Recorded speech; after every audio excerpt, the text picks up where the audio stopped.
Welcome back, fight fans, to another video here on the Fight Game. If some fighters can be known for their speed and other fighters can be known for their power, Floyd Mayweather can be known simply for being the best. 50 fights, 50 victories. A billion-dollar fighter who trained as if he hadn't a dollar to his name. He's best known for his defensive skills. While many men are known to be good at many things, Mayweather is known to be a master of one. The art of boxing, a discipline to hit and not get hit. Because of his style, he has managed to become one of the greatest boxers to grace the sport. But a consequence of this style has been the stigma surrounding the entertainment factor. While many of us can sit down and enjoy the defensive skills he portrays, there's nothing quite like a good old-fashioned slugfest. Because of his so-to-say boring methods of winning, fans have often called Mayweather a runner. However, it matters not to Floyd because it's he who has his faculties in place.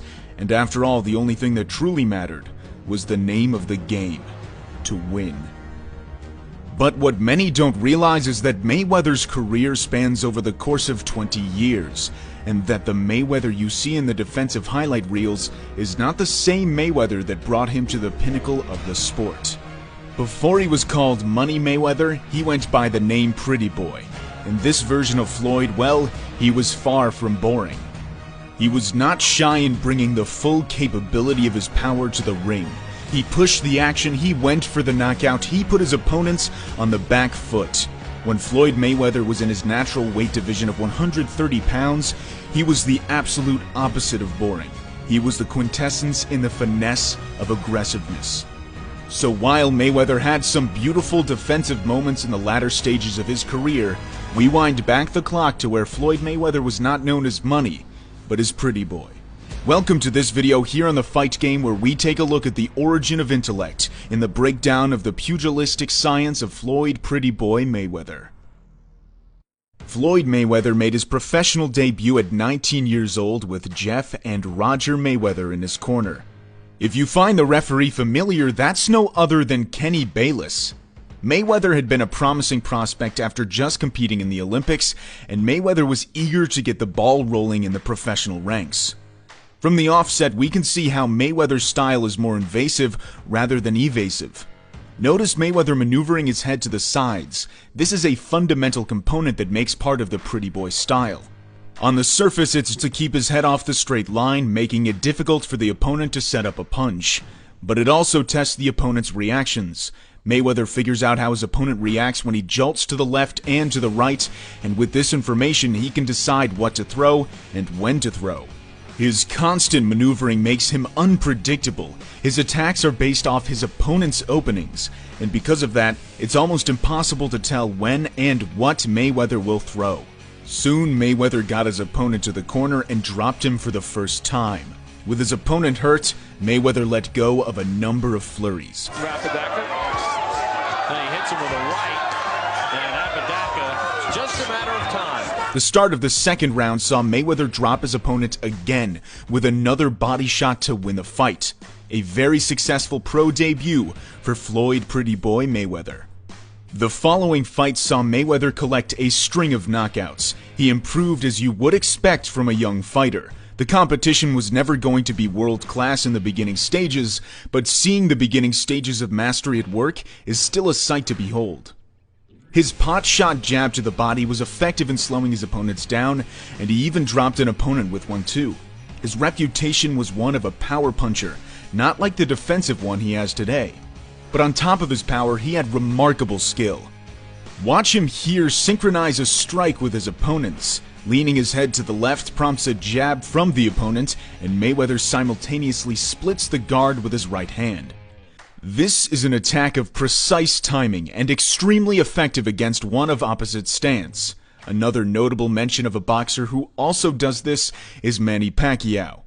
Soon we saw the pull counter come into play. For those that don't know, the pull counter is a signature move from Floyd Mayweather, where he extends his upper body as bait for the opponent, and when the opponent attacks, he pulls back, then pushes off his back leg to counter with a right hand. Mayweather often rotates his back foot before throwing to save time. Mayweather fought 10 times in 1997. He was dedicated to being the best ever, and his work ethic was practically unmatched in the sport. Contrary to what a lot of haters like to say today, Mayweather was a pure power puncher in the 130-pound division. There was no so-called running here, that's for sure. He's a student of the game, a true boxing historian. Watch him here land the gazelle punch, a punch brought to fame by the likes of Floyd Patterson. At such a young age, Floyd had a large cache of weapons in his arsenal. He embarrassed his opponents as he outclassed them, all in an aggressive manner. A true master at evading the punches while cutting them down. Mayweather was a nightmare for anyone to face when he reigned in his natural weight division. He progressed to be a very good inside fighter. He became extremely good at using his shoulder roll defense when pressed up close against his opponent. Fast, athletic, strong, prime pretty boy would hold his ground against any 130-pounder from any generation. But even still, while being so relentless, he's so hard to catch. One moment he's there, then he's not. Mayweather's first world title shot came against Genaro Hernandez when he was only 21 years old. Hernandez was a true veteran. He knew all the tricks to the game, and many doubted Mayweather's ability to win, as Hernandez hadn't lost in 14 years of fighting at that particular weight class of 130 pounds. However, after advice from his father, the Mayweather family took on the bout with full confidence. It was now time for Mayweather to show what he was truly capable of. The fight started with Mayweather attacking with his lead hand. Mayweather jolted Hernandez to the ground, showing his superior physicality. Mayweather continued to look for openings, but then Hernandez bullied him back. A true veteran of boxing knows to bend the rules if needed. It was close in the beginning, but it seemed that Mayweather's boxing ability triumphed the experience of Hernandez. Mayweather's signature pull counter set up a lot of combinations. Mayweather refused to fold in the clinch, getting the better of Hernandez when they fought in close. This caused Hernandez to fight on the back foot, with Mayweather cutting him down. And while Hernandez is a veteran, the young Mayweather also had a few tricks up his sleeve. A big determining factor in allowing Mayweather to get the better of the clinches was his use of the forearm. Look at how Mayweather raises his forearm when both come close. This allows Mayweather to push Hernandez back easily. A true veteran move done by a fighter with only 2 years of experience in the pro game. The more time that passes in a Floyd Mayweather fight, the smarter he gets. Mayweather by the middle stages had recognized the cues of his opponent's attacks, and with that he was able to remain extremely elusive to the counterattacks of Hernandez. Hernandez showed a champion's heart, but it was no match for the speed, power, and ferocity of Floyd Mayweather. It became a one-sided beatdown. Mayweather began to beat Hernandez badly, and eventually the corner stopped the fight before any more unnecessary punishment.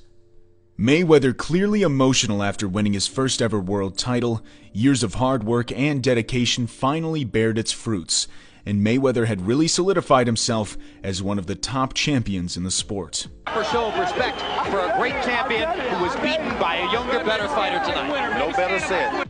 After winning his first world title, it wasn't long for Larry Merchant to bring up Angel Manfredi, who was considered to be the best 130-pounder in the sport at the time. Are you willing to fight Angel Manfredi, who is considered one of the better 130-pounders in the world? I'm willing to fight Angel Manfredi whenever. He's a good fighter, but I just feel I'm the best 130-pounder in the world. Manfredi, in my mind, is the best one. He's the best I've ever seen. He's a terrific all-around fighter who has both offense and defense. Talks followed of a matchup between the two, and Mayweather took on Manfredi in his next fight. From one top-tier fighter to another, Mayweather was ready to take on all challenges. Manfredi was a durable opponent, and he loved to fight on the inside. Mayweather knew this, and he kept Manfredi at a distance. Mayweather boxed aggressively, but as I said, at a distance. Watch how after this combination, Mayweather pushes Manfredi to the side with his forearm. Mayweather didn't allow Manfredi to use his key strength, inside fighting. Then Mayweather landed a massive right hand, then he capitalized, pushing Manfredi back to the ropes, forcing a stoppage. In just 2 rounds, Mayweather had TKO'd one of the most ruthless fighters in the 130-pound division. With a finish like that, it was not premature to place Mayweather at the top of the pound-for-pound rankings. An impressive victory for the very impressive Floyd "Pretty Boy" Mayweather. Mayweather would continue to defend his world title successfully, adding more knockout stoppages to his record. Soon he would defend his belt against the undefeated Diego Corrales. You had to have been tuned into boxing at this time to truly understand how Diego Corrales was widely considered to be the boogeyman of the 130-pound division. His record at the time was 33 fights, 33 wins, 0 losses. He was quite the knockout artist himself too. 29 of his 33 victories had come by knockout. Mayweather was an underdog going into this fight, and as a matter of fact, this was the last time in Floyd Mayweather's whole career where he came in as the underdog. Because when the bell rang for the fight to commence, it was time for Floyd Mayweather to do what Mayweather does best. Notice here Mayweather using his forearm again to disallow Corrales to get on the inside. He would later use his forearm a second time and ended up fighting an opening for the right hand. To beat a bigger opponent, Mayweather knew to pot-shot the body with the jab, something Mayweather later became renowned for in the following years. These constant pot shots sucked the air out of the opponent, making them fatigue. Mayweather continued to outbox Corrales. Watch this sequence here. Floyd probes with his lead hand 3 times, measuring the distance and the pace of which both fighters are moving. Then Mayweather lets go of a right with perfect timing. This is elite-level boxing. He knew the pace Corrales was traveling as he was at the end of his lead hand each time, and he simply timed Corrales to walk onto the right hand. Floyd continued to do what he was doing, being elusive but effective in his punches. Both fighters had contested well, but Floyd was too quick. Along came round 7, and Floyd instantly dropped Corrales. Mayweather, with a victory in sight, upped the pace, then soon dropped Corrales again with another massive left hook to the jaw. Watch how Mayweather does this. First he jabs to the body, then he drops his left hand down low, making Corrales think another jab to the body is coming, resulting in a drop of the guard in anticipation of said body shot. But then Mayweather goes back up to the head to drop Corrales.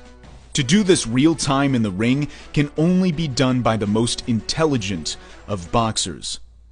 Mayweather followed with another knockdown just before the end of the round. The fight continued until the 10th round, where Mayweather dropped Corrales twice to end the show. Corrales' corner stopped the fight, and even though Corrales was unhappy the fight ended, it was the right thing to do.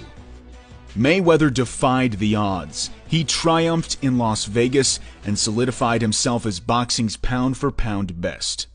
That brings a close to this video. Of course, we all know Mayweather would go on to win world titles in 4 more weight divisions to become a 5-weight world champion and establish himself as what many consider to be the best ever, with 26 consecutive wins in world title fights. But it's also good to acknowledge the man he was before doing all of this. A true underdog, a man who never backed down from the greatest of challenges. He has many haters, but all successful people generally do. But those who are true fans of the sweet science know that both versions of Floyd Mayweather, the aggressive counterpuncher and the defensive counterpuncher, are 2 versions that will stand the test of time for many generations to come. It's hard not to marvel at the defensive genius Mayweather came to be, and it's also hard not to enjoy the aggressive side. But if there's one thing for sure, when it comes to the sport of boxing as a whole, when it comes to fame, money, and health, Mayweather is a sure winner, like he was in all 50 of his fights. Like most things in boxing, he will never truly be appreciated until time passes. After all, things can really only be understood when looking backwards. Thanks for watching. If you enjoyed this video, consider giving it a like as it helps us grow the channel. We'll see you in the next video here on The Fight Game.